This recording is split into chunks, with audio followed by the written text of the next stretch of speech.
আসসালামু আলাইকুম। আশা করি সবাই ভালো আছেন আর আমিও ভালো আছি। আজকে বাচ্চাদেরকে আলু ভেজে দেব। আর কীভাবে ভেজে, বেশিক্ষণ লাগে না।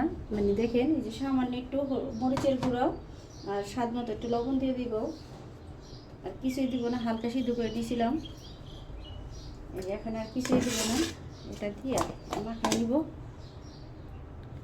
এই তো মাখানো হয়ে গেছে।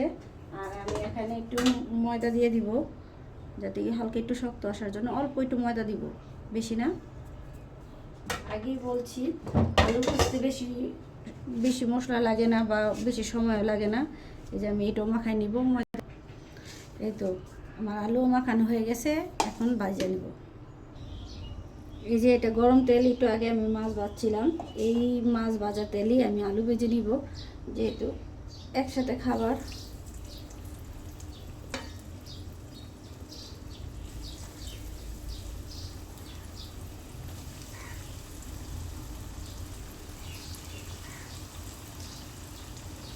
অল্প করে দিব যাতে না ভাঙে।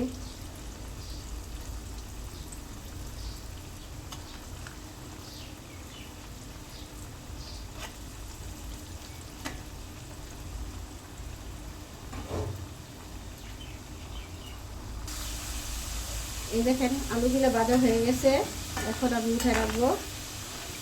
অনেক মশমশে হয়েছে। আর আলু ভাজতে সংখ্যা হালকা, মানে বেশি না, হালকা ময়দা দিবেন, বেশি ময়দা দিলে আলু তো থাকে না।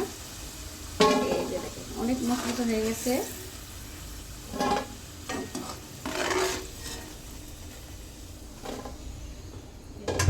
বাকি আলুগুলো আমি এভাবে ভেজে নিব।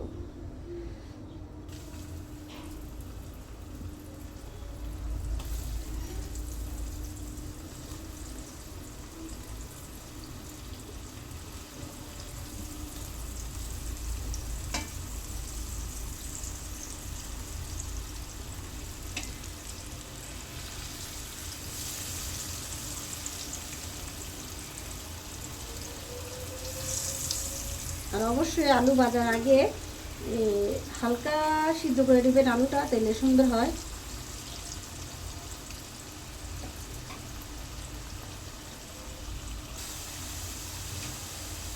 বাকিগুলো ভাজা হয়ে গেছে।